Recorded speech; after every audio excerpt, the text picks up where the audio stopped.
You got me singing.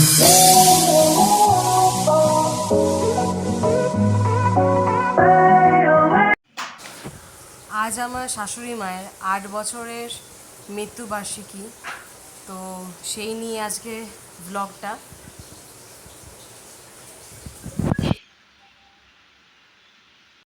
So আলুর দম বানানোর জন্যে এই যে আলু, এইদিকে আলু দিদি কেটে নিচ্ছে, আর এইদিকে আমি আলুর ছিলকা ছিলার জন্য বসে আছি।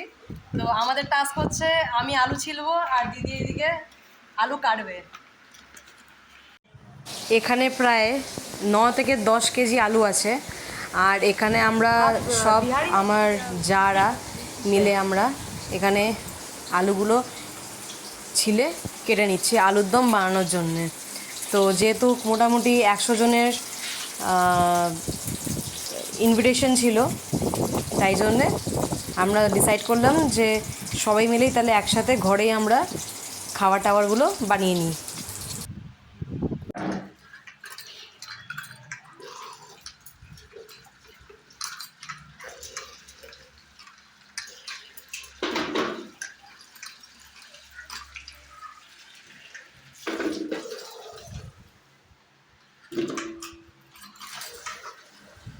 কলের জলটা বরঞ্চ ছেড়ে রাখো,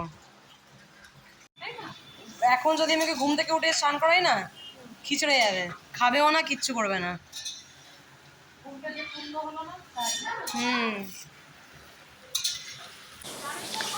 নেক্সট আমি আর একটা দিদি মিলে আমরা লুচি বানানোর জন্যে প্রায় 11 থেকে 12 কেজি ময়দা আমরা মেখে নিই, আর এই দিদিটা আমাদের বাড়ির নিচে ভাড়া থাকে। नहीं पता 10 किलो मैदा, ये 10 किलो मैदा थोड़ी है। अभी तो थोड़ा ही दिया है, थोड़ा थोड़ा 2 किलो इसमें तो कुछ नहीं होगा।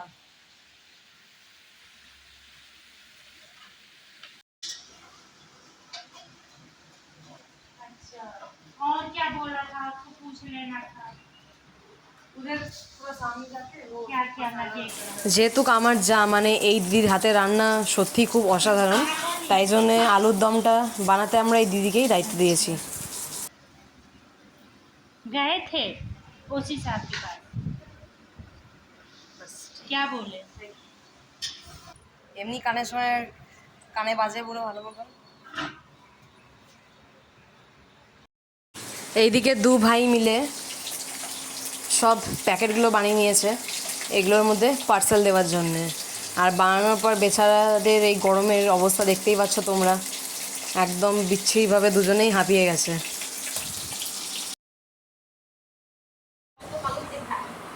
আর এখানে আমরা সবাই মিলে আমাদের পাড়ার কিছু কাকিমা দিদি আর আমাদের ঘরে যে কাজ করে সবাই আমরা মিলে নাই করে সেদিন 400 থেকে 450 খানা লুচি আমরা বেলেছি। লুচি বেলেছি আর ওইদিকে দিদিরা মিলে সব লুচি ভাজাভাজি করছিল। মানে বলতে পারো এটা আমার লাইফের প্রথমবার এক্সপিরিয়েন্স যে এত ময়দা মাখা প্লাস এতগুলো লুচি বেলা। মানে একটু কষ্ট হলো কিন্তু করতে খুব মানে ভালো লাগছিলো, মানে একটা আলাদাই এক্সাইটমেন্ট বলতে পারো।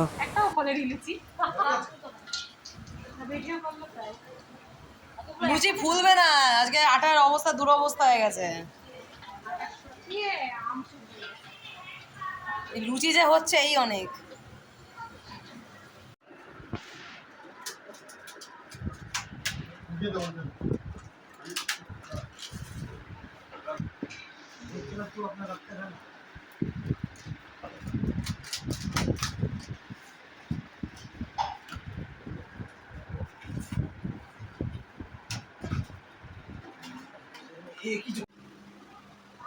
দেখি তো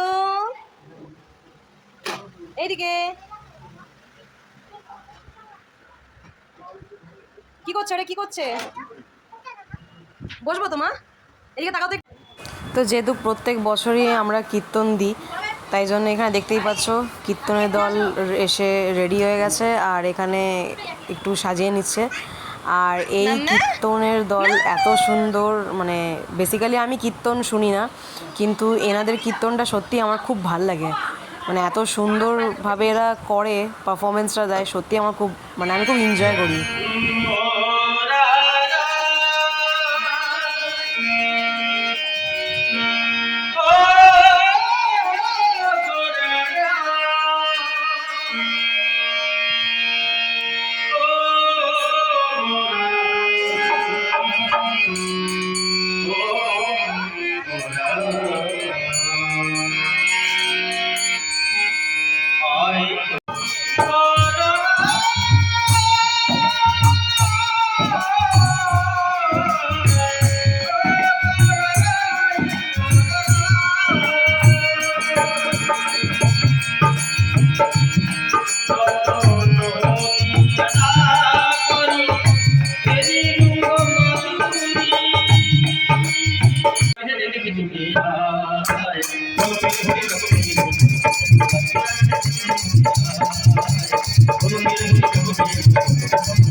তো বন্ধুরা, এটা 8 বছর মায়ের মৃত্যুবার্ষিকী হলো। আর আমার শাশুড়ি মা আমার বিয়ের আগেই মারা যান। আমার বিয়ের মোটামুটি 2-3 বছর আগেই মারা যান, কিন্তু আমাদের রেজিস্ট্রিটা করিয়ে দিয়ে যান। আর দেখতে দেখতে 8 বছর কেটেও গেল। তো প্রত্যেক বছরই এরকম আমরা কীর্তন দিই, আর সবাইকে এরকম করে প্যাকেট সিস্টেম করে খাওয়ানো হয়। এটা প্রত্যেক বছরই হয়ে থাকে। তো যাই হোক, যেইটুকুনি পারলাম তোমাদের সাথে শেয়ার করলাম। আর ওপরে এখনও অবধি কীর্তন কন্টিনিউ চলছে, কিন্তু যেহেতু আমার মেয়েটা সকাল থেকে এত দুষ্টুমি করেছে যে মানে ওর লিটারালি ঘুম পেয়ে গেছে, আর গরমের মধ্যে আর উপরে থাকতেও পারছে না। তো এই জন্য ভিডিওটা এখানেই শেষ করছি। যদি তোমাদের ভিডিওটা ভালো লেগে থাকে তাহলে অবশ্যই লাইক, শেয়ার, সাবস্ক্রাইব করে দিও। আরও অন্য অন্য ভিডিও নিয়ে খুব তাড়াতাড়ি হাজির হবো। Tata, bye bye, good night.